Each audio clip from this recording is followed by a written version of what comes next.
এত সময় নষ্ট করো না আরশি, তাড়াতাড়ি বলো কোন কথাটা রাখবো। চোখ বন্ধ করে তোমাকে স্প্যান্স করিয়ে দেওয়ার কথা নাকি স্নোবলকে বাসায় নিয়ে যাওয়ার কথা? স্নোবলকে ফেলে ও যাবে না। তার উপর শেহজাদ একবার যখন বলেছে শরীর মুছিয়ে দেবে, তখন চোখ বন্ধ করে হোক আর খুলে হোক দেবেই। অগত্যা হাল ছাড়ল কেশরী। ভোঁস করে শ্বাস ফেলে বলল, ঠিক আছে, যা করার করুন, কিন্তু কথা দিন স্নোবলকে বাসায় নিয়ে যাবেন। নেবেন তো ওকে? প্রফেসর আনন্দ জুড়ে জিতে যাওয়ার খুশিটুকু আড়াল করলো গম্ভীর কণ্ঠে। আমি কথার খেলাপ করি না আরশি। ওয়েস্টফিল্ড লন্ডন, চেলসির অন্যতম শপিং সেন্টার। বিভিন্ন ব্র্যান্ডের দোকান, রেস্তোরাঁ, মাল্টিপ্লাজা, সিনেমা হল, গেমস রাইড, কি নেই এখানে। যারা মুভিতে দেখেছিল ওসব।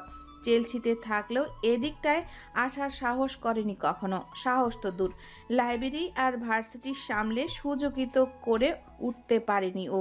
কিন্তু আজ অদ্ভুতভাবে আয়ান বাইক থামালো এই শপিং সেন্টারের সামনে। অবাক হলো যারা। বিমুক্ত চোখ জোড়া, একবার 4 তলা বিশিষ্ট বিল্ডিং তো আরেকবার আয়ানের মুখে তাকিয়ে বলল, এখানে থামালেন কেন? আমরা বাসায় যাব না? নেমে পড়ো বাটারফ্লাই, আজ না হয় একটু দেরি করেই ফিরলে বাসায়।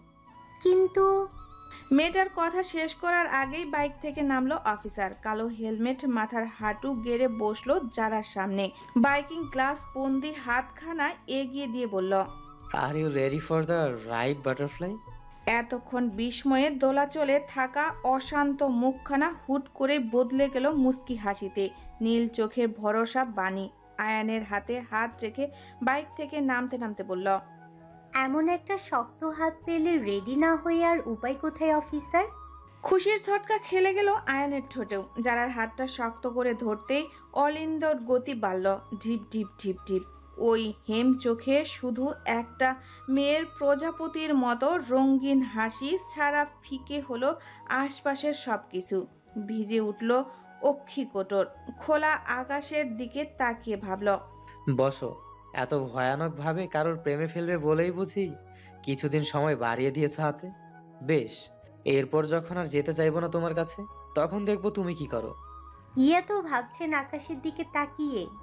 যারার প্রশ্নে ভ্রম কাটলো মানুষটার। ভাগ্যিস হেলমেট পরা ছিল, নয়তো বাটারফ্লাই কি ভাবতো ওর অফিসার বাচ্চাদের মতো কাঁদছে। রেস্ট হাউসের রুমের ভেতর প্রিনপতন নীরবতা। নিঃশ্বাস ফেললেও যেন তার শব্দ শুনতে পাচ্ছে আরশি।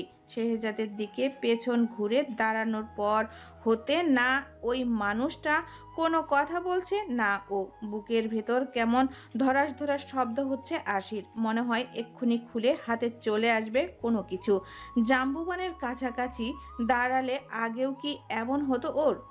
মাথার পেছনে এতটা রক্ত? হুট করে কক্ষের মৌনতা ভাঙল শেহজাদের কণ্ঠের অবিশ্বাসের তোপ। শানের মতো ওই পুরুষালী স্বরে কেঁপে উঠল যেন। আরশির আর চিন্তা করা হলো না। মুখ হা করে কিছু বলে ওঠার আগেই কাঁধের উপর থেকে টি শার্টের হাতাটায় আঙ্গুল দিয়ে স্লাইড করে নিচে নামালো শেহজাদ। উন্মুক্ত হলো ওর ফর্সা পিঠের একাংশ। ছিলে গেছে সেখানটায়। সোপ সোপ রক্ত শুকিয়ে গলে আছে চামড়ার সাথে। শেহজাদের উষ্ণ আঙ্গুলের ছোঁয়ায় কেঁপে উঠল হিমের মতো শরীরখানা। কণ্ঠরা এসে ভিড় জমালো গলার কাছে। অস্পষ্ট আওড়ালো, মনে হয় বরফের ওপর থেকে যখন টেনে নিয়ে গাছের সাথে বেঁধেছিল তখনই হয়েছে এমন। চামড়া উঠে গেছে পিঠের। বেশি বাজে লাগছে দেখতে। আরশির চোখ মুখে আশঙ্কা। এমনিতেও মা সব সময় ভিডিও কল করে, তারপর এতগুলো চোটের দাগ। পিঠেরগুলো না হয় লুকাতে পারবে, কিন্তু গালেরটা যখন কি করে হয়েছে জানতে চাইবে তখন কি বলবে ও? যদি দুশ্চিন্তা করে প্রেশার বাড়িয়ে ফেলে? আরশির অশান্ত কণ্ঠ শুধালো ফের, কি হলো বলছেন না কেন কিছু? এই দাগ আর সারবে না? সেলাই ফেলাই করতে হবে না তো? চোখ বন্ধ করে শুকনো ঢোক গেল শেহজাদ। পরপর কোনো কিছু না ভেবে ঠোঁট ছোঁয়ালো মেয়েটার কাঁধে। আরশি স্তব্ধ, বাক্রুদ্ধ হলো গলবিল। পাতলা অধরে বেপরোয়া স্পর্শে সমস্ত শরীরের লোম দাঁড়িয়ে গেল ওর। কাপা স্বরে জিজ্ঞেস করল, শুধু অ্যান্টিসেপটিক লাগালেই ঠিক হয়ে যাবে তাই না? ক্যানিয়নের আকাশ জুড়ে মেঘের ঘনঘটা। রাতের শুরুটা যেন হলো ঝড়ো হাওয়ার মধ্য দিয়ে, সাথে বালো তুষারপাতের মাত্রাও। টিভি চ্যানেলগুলোতে ঝড়ের পূর্বাভাস। শীতের দাপটে দৌড় দিয়েছে মানুষজন। এদিকে ডিপার্টমেন্টের সবাই রেস্ট হাউসের হল রুমে একসাথে হয়েছে আড্ডায় আসর জমাতে। তুষার ঝড়ের সম্ভাবনা থাকায় বাইরের টেন্ট লাগিয়ে স্লিপিং ব্যাগে ঘুমানোর আইডিয়া আপাতত বাদ। তার বদলে ঠিক হলো হল রুমে সবাই ট্রুথ অ্যান্ড ডেয়ার খেলবে সবাই। শীতের রাতে 1 কাপ গরম কফি, ফায়ারপ্লেসের আগুনের তাপ আর ট্রুথ অ্যান্ড ডেয়ার, এর চাইতে ভালো কিছু যেন হতেই পারে না ক্যাম্পিংয়ে এসে নাইট রেস্ট করার জন্য। অন্য প্রফেসর, ডিপার্টমেন্ট হেড, এমনকি প্রিন্সিপালও বাদ যায়নি এই সমাগম হতে। বাকিরা যখন হলরুমে উপস্থিত তখনই ডাক পড়ল শেহজাদের। ডিপার্টমেন্টের এই একজন প্রফেসরের উপর মেয়েরা এমনিতেই ফিদা। তা মিস্টার শেহজাদ কোথায়? ডাকো ওনাকে। পশ্চিমা ভাষায় তাগাদা দিলেন প্রিন্সিপাল। ভদ্রলোক আজকে একটুর জন্য সুরাক লেভেল বাড়িয়ে পটল তুলেনি, নয়তো ওনার দায়িত্ব ক্যাম্পিংয়ে এসে কোনো স্টুডেন্টের হারিয়ে যাওয়া কি চারটিখানি কথা।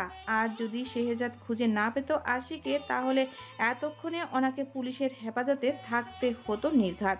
ভদ্রলোক ঠোঁট গোল করে শ্বাস ফেলতেই দৌড়ে আসলো একটা মেয়ে।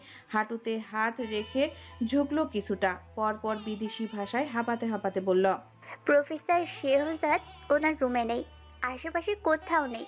আমি খুঁজে এলাম সব জায়গায় ওনাকে। আশিকে শেহজাদের কোলে তুলে ফেরার পর থেকে প্রফেসর আর স্টুডেন্টের সম্পর্ক নিয়ে চাপা গুঞ্জনটা ভালোভাবেই রটেছে প্রত্যেকের মধ্যে। বিষয়টা একেবারে উড়িয়ে দিল না ভদ্রলোক। একজন স্টুডেন্টের প্রতি কোনো প্রফেসরের এতটা অধিকার প্রবণতা আসলেই চোখে লাগছে ভীষণ। তার উপর সেই মানুষটা যদি হয় শেহজাদের মতো একজন ইয়াং ডিরেক্টেড প্রফেসর, তাহলে তো কথাই নেই। কপালে ভাঁজ ফেলে প্রিন্সিপাল ইতিউতি চলছেন। হল রুমের কর্নারে কালো হুডি পরা একটা ছেলেকে দাঁড়িয়ে থাকতে দেখে ইশারায় ডাকলেন কাছে। ছেলেটা কাছে আসতেই পশ্চিমা ভাষায় জিজ্ঞেস করলেন, আপনার নাম? রেজা। ও ওয়েল মিস্টার রেজা, মিস আরশিকে একটু ডেকে আনুন ইমিডিয়েটলি। হাঁপাতে থাকা মেয়েটা অবাক চোখে তাকাতেই দাঁত বের করলেন ভদ্রলোক। ইংরেজিতে বললেন, মিস আরশি, এখানে আসলে প্রফেসর শেহজাদও আসবেন এখানে, আলাদা করে আর খুঁজতে হবে না তাকে। বদ্ধ কামরায় আরশির প্রাণ উণ্ঠাগত, বুকের ওঠানামার গতি অস্বাভাবিক, শিহরিত মস্তিষ্ক, প্রতিটা স্নায়ুকোষ। শেহজাদের ঠোঁটের ছোঁয়ায় ছটফটিয়ে উঠল ছোট্ট শরীরটা। গলার স্বরে কাঁপন ধরল ওর। আপনি বললেন না তো শুধু অ্যান্টিসেপটিক লাগালে সারবে কিনা? থামলো শেহজাদ, পাতলা ওষ্ঠপুট কাঁধ সরিয়ে কানের কাছে আনলো, হুইস্কি স্বরে বলল, আপাতত চুমোতে কাজ হয় কিনা দেখি, তারপরে অ্যান্টিসেপটিক লাগাবো। আচমকায় ভোরে ফুটার সদ্য গোলাপের ন্যায় রক্তিম হলো আরশির গাল দুটো। কান দিয়ে স্টিম কুকারের মতো ধোঁয়া ছুটতেই হরহরিয়ে বলল, যে চুমু দাগ সারাতে পারে না সে চুমুর দরকার নেই। আপনি অ্যান্টিসেপটিক এনে দিন আমাকে, আমি নিজেই লাগিয়ে নিব। চাঁদের গায়ে দাগ আছে? কেন হঠাৎ মানুষটা এই প্রশ্ন করলো সেসব না ভেবেই উপর নিচ মাথা দোলালো ও। কিন্তু যখনই ভাবলো এই বুঝি শান্ত হলো জাম্বুবানটা, তখনই অন্য কাঁধের উপর হতে টি শার্টের হাতাটা আঙ্গুল দিয়ে স্লাইড করে নামালো শেহজাদ। সুতোহীন ফর্সা পিঠের মাঝ বরাবর লাল হয়ে আছে কেমন। শেহজাদের বুকের পাঁজর ভেঙে সেদিকে তাকিয়ে আরশিকে নিজের ছায়ায় না রাখতে পারার অপরাধবোধ দোলা পাকায় গলার কাছে। তবুও শান্ত কণ্ঠে বলল, পৃথিবীর চাঁদের গায়ে দাগ থাকা সত্ত্বেও সেই চাঁদ যেমন সুন্দর, তার চাইতেও বেশি সুন্দর আমার এই ব্যক্তিগত চাঁদটা। আরশি হতবুদ্ধির ন্যায় দাঁড়িয়ে, চিন্তা চেতনা দুনিয়া ছেড়ে ওর। তার মধ্যেই হুট করে ছিলে যাওয়ার জায়গায় মলমের মতো ঠোঁট ছোঁয়ালো মানুষটা। ক্ষতের উপর আদরের প্রলেপ পড়তেই শির দ্বারা বয়ে শুষ্ক শীতল স্রোত নামলো কিশোরীর। মাথা থেকে পায়ের তালু অবধি খেলে গেল এক শিশিরিনী অনুভূতি। শেহজাদ মাথা তুলল, দু কাঁধ ধরে ধীরে সুস্থে আরশিকে ফেরালো নিজের দিকে। মেয়েটার ঠোঁট কাঁপছে, বন্ধ চোখের পাতাতেও ভূমিকম্প উঠেছে যেন। সেসব দেখে মুচকি হাসলো প্রফেসর। পরপর কোনো আগাম সতর্কতা ছাড়াই ঠোঁট ছোঁয়ালো আরশির গালের কাটা দাগে। গাঢ় একটা চুমু খেলো সেখানে। মেয়েটা বন্ধ চোখে ততক্ষণে ছানা বড়া। শেহজাদ মুখ তুলে মায়া কণ্ঠে বলল, গালের এই দাগ তোমার সাহসিকতার চিহ্ন আরশি। অন্য একটা প্রাণ বাঁচাতে নিজের লাইফ রিস্ক নিতে বুকে দম থাকা লাগে, যেটা তোমার আছে। I am so proud of you. আরশিরও এবার নিজেকে নিয়ে গর্ব হলো একটু একটু। আনন্দের নেচে কুদে উঠল বাচ্চাদের মতো মনটা। কথায় আছে বাঙালি খেতে পেলে শুতে চায়। আরশিও প্রশংসা পেয়ে বলে বসল। কিন্তু তখন যে রুমে ঢুকলেই বকলেন, সেটার কি হবে? সেটার জন্য সরি কে বলবে? শেহজাদ হকচকালো অল্প। সে তো অনেক টেনশন হচ্ছিল বলে একটু বকেছে। বুকে হাত বাঁধল মেয়েটা। চেহারায় গিন্নি গিন্নি ভাব স্পষ্ট, যেন এক্ষুনি সে প্রস্তুত তার কর্তাকে শাসাতে। ওইটা একটু বকা, অন্য কেউ হলে নগদে কান্না করে দিত। যাই হোক, নিন এবার তাড়াতাড়ি সরি বলুন। আরশি অন্যদিকে তাকিয়ে কথাগুলো বললেও ঠোঁট টিপে হাসলো শেহজাদ। নিজেও পেছনে হাত গুজে বলল, এত হ্যান্ডসাম বর দিয়ে সরি বলাবে ভেবে দেখো, কিন্তু পরে আবার আফসোস করো না যেন। মানুষটার কথায় ফিরে চাইল কিশোরী। কিছু একটা বলতে গিয়েও থেমে গেল। আবার চোখ আটকালো শেহজাদের সাদা শার্টের উপরে দুটো খোলা বোতামে। লোমহীন ফর্সা বুকের অল্প একটু দৃষ্টিগোচর হতেই ফের ঢোক গিলল, পেটানো শুরু হলো বুকের ভেতর। সে হলে হবে, আগে আপনি সরি বলুন। বেশ। মেনে নিল জাম্বুবানটা, এত সহজে হার মেনে নিল আরশির কাছে। কিন্তু মেয়েটা যেই একটু খুশি হতে যাবে অমনি ওর চোখ ফুটবল। অধৈর্যরা চলে গেল শেহজাদের দখলে। কমলার কোয়ার ন্যায় ঠোঁটে ভাগ বসালো এক বলিষ্ঠ পুরুষ, যার এক হাত বিচারণের জায়গা করে নিয়েছে আরশির কোমরে, আর অন্য হাত গালের এক পাশে আলতো করে ধরা। কোনো মতে শ্বাস নেয় মেয়েটা। অধৈর্য হয় মানুষটা। শক্তপোক্ত শরীরখানা দূরে সরাতে অস্থিরতায় টের পেয়ে নিজেই সেই সুযোগটা করে দেয় শেহজাদ। আপনাকে আমি সরি বলতে বললাম, সেখানে আপনি এটা কি করলেন? হাঁপাতে হাঁপাতে কথাগুলো আওড়ালো আরশি। মানুষটার ঠোঁট কামড়ে দাঁড়িয়ে সেভাবেই বলল, আমি তো সরি বললাম। এখন আমার সরি বলার কায়দা তোমার পছন্দ না হলে কি করা যাবে বলো? আরশি হতবাক। পড়তে পড়তে এমন ভণ্ডলোকের পাল্লায় পড়লো যে কিনা চুমু খেয়ে বলে সরি বলছি। এটা নাকি সরি বলার কায়দা? আহত শ্বাস ফেললো মেয়েটা। যুক্তিতর্কে পরাজয় স্বীকার করতেই দেখলো শেহজাদ তাকিয়ে আছে ওর দিকে। চোখের দৃষ্টিতে আফিমের চাইতেও প্রখর মাদকতা। আবার কি চাইছে উনি? আরশি শুকনো গলায় ঢোক গিলল বার কয়েক। তবে পেছাতে নিলেই শুনতে পেল কারো দরজায় ধাক্কানো শব্দ। শেহজাদও ফিরে চাইল সেদিকে। কপালে ভাঁজ ফেলে বলল, তুমি দাঁড়াও, আমি দেখছি।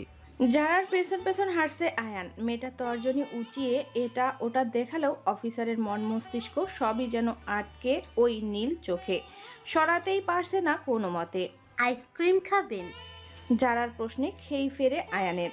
হ্যাঁ হ্যাঁ, তুমি একটু অপেক্ষা করো, আমি এখনই নিয়ে আসছি। মানুষটা দাঁড়ায় না, তড়িঘড়ি করে ছুটে আসে আইসক্রিমের দোকানে। এসেই হাত রাখে বুকের উপর।